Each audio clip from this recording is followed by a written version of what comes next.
Magandang araw sa lahat ng maginoong magmamano.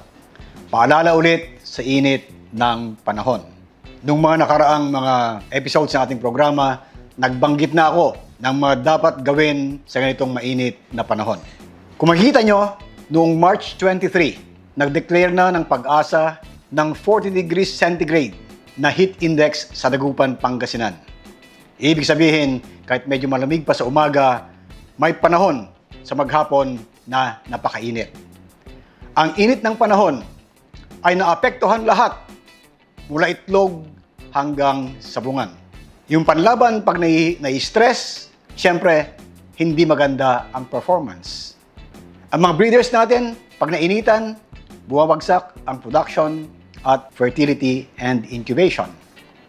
Yung ating mga manok sa range, pag sila ay walang masilungan, sobrang stress, madalas silang magkasakit. Mga sisiw natin, akala nyo ba maganda yung sobrang init sa mga brooder?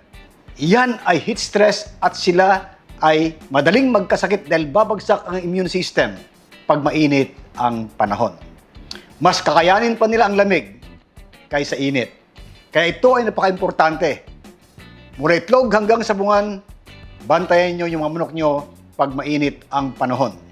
Dahil sa performance ng breeding at pati sa panlaban, magcha-champion ka lang, gaya ng trophy na ito, pag yung health ng manok mo ay talagang number 1. Mga kaibigan, nasa tail end na tayo ng breeding para sa mga late bird.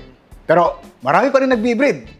Kasi dito sa mga pumapasok sa social media, ang dami pa rin tanong tungkol sa breeding. Tunghayan natin isa-isa. Halimbawa itong si Atel. Ang tanong niya, pag first week ba ng September and October, ang date born ng mga sisi, consider sila as early bird banded. Okay, Atel. Karaniwan, yung bandang October 15 na hatch, yun yung akmang-akma sa early bird. Pwede mong ilaban as early as July. Yung ibang mga manok, late September, pwede pa. Ang problema sa first week ng September, pag doon ka nagpa-hatch, may tendency na maglugon yung early bird na yan, baka hindi mo magamit. Not unless ma-maintain mo talaga yung kanilang balahibo at yung first na derby sa month of July, baka pwede mo magamit yung hatch ng September pero usually later part of September. Yung first week of September, mas malamang maglulugon yan. Ito naman si George Bernard. I-pronounce yung pangalan Bernard. Good day, Doc. Pwede bang ipares ang 5 years old hen at 6 years old na broodcock? Salamat. Okay, J.O.J. Bernard. Sa mga inahin, ang peak na kanilang production ay mula 1 to 5 years. After 5 years, karamihan, pababa na ang performance ng inahin. Kaya yung mga Amerikano, gustong-gusto nila yung 2 to 4 years of age para peak ang production, peak ang performance din ng mga sisiw. Pag more than 5 years, sa kanila, yun ay masyadong matanda at baka maraming mga genes na hindi magaganda ang lalabas pag tumatanda ang inahin. Ang broodcock naman, ang fertility ang issue dyan. Pag tumatanda ang broodcock, medyo bumababa ang fertility. Kung minsan, may mga bad genes din na lumalabas. So, pinakamainam, kung meron kang matandang broodcock, kumuha ka ng pullet. Kung meron kang matandang inahin, kumuha ka ng younger stag or 1-year-old or 2 years old na broodcock para mabalanse mo yung edad. In general, habang patanda ang manok, pababa ang performance. Pero may mga exceptions dyan. May mga inahin na umaabot ng 10, 11 years old, maganda ba ang production? May mga broodcock naman, 10, 11 years old din, magandang fertility, magagaling pa rin yung anak. Pero ito ay mga exceptions. And exceptions do not make the rule. Mas mainam mag-breed ka within 1 to 5 years, within 2 to 4 years, mas mainam pa. Kasi mas maganda ang lalabas ng mga sisiw at mga stags para magamit mo. Ito naman kay Mananabas. Doc, may mga abnormalities po ba kapag inbreeding po base sa physical? Okay, Mananabas. Ang tinatanong mo ay kung may abnormality pag inbreeding. Kilalanin mo ang manok mo. Ito madalas kong sabihin. May mga manok na kaya ang inbreeding. at pwedeng ilawan pa rin yung anak ng walang problema. Pero may mga manok na hindi kaya ang inbreeding, lalo na pag close inbreeding gaya ng brother-sister. Nagkakaroon yung tinatawag na inbreeding depression. Lumalabas yung mga abnormalities at kung minsan hindi maganda ang performance pang breeding man o panlaban. Ito naman kay Winston Paul Pulido 2553. Good day, Doc. Kung isang kasta ng broodcock, ilan kaya ma-fertile na egg? Example, namatay ang broodcock, nakasampa siya, isa lang. Okay, Winston. Ang issue na to, na-discuss ko na.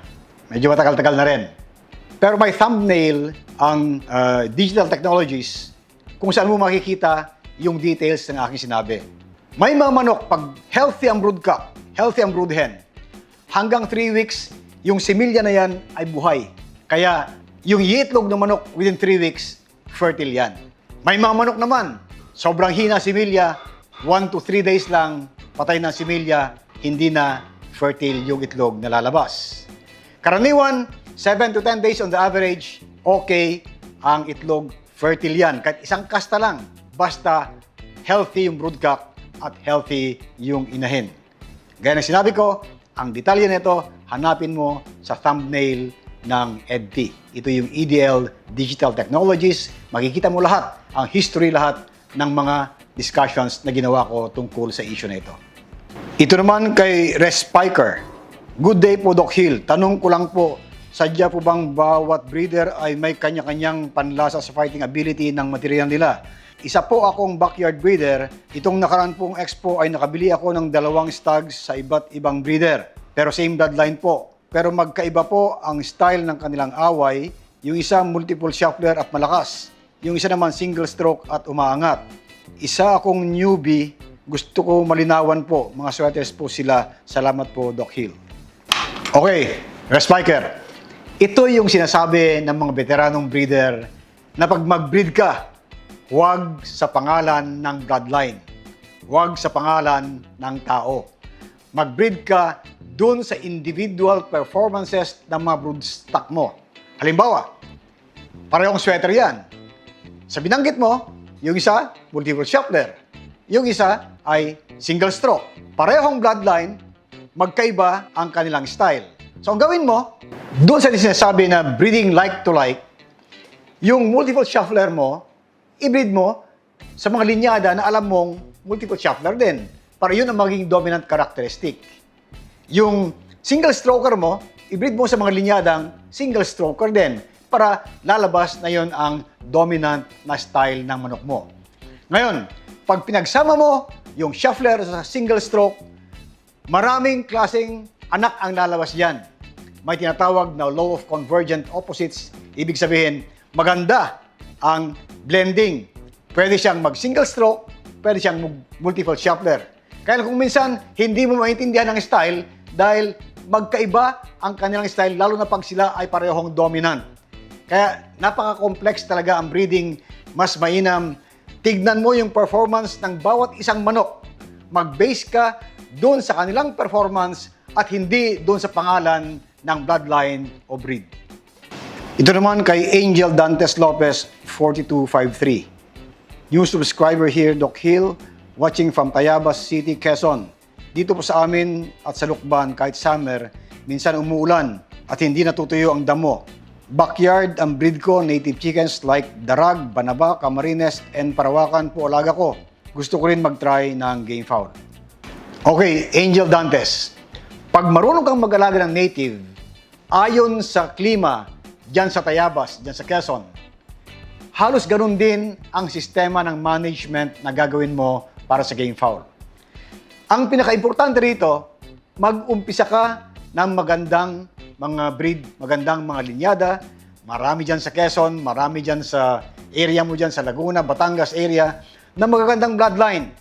Yun ang dapat pag-umpisahan mo. Pag maganda ang bloodline at marunong kang mag-alaga ng mga native chicken, siguro maganda ang kalalabasan ng iyong unang magiging mga batch.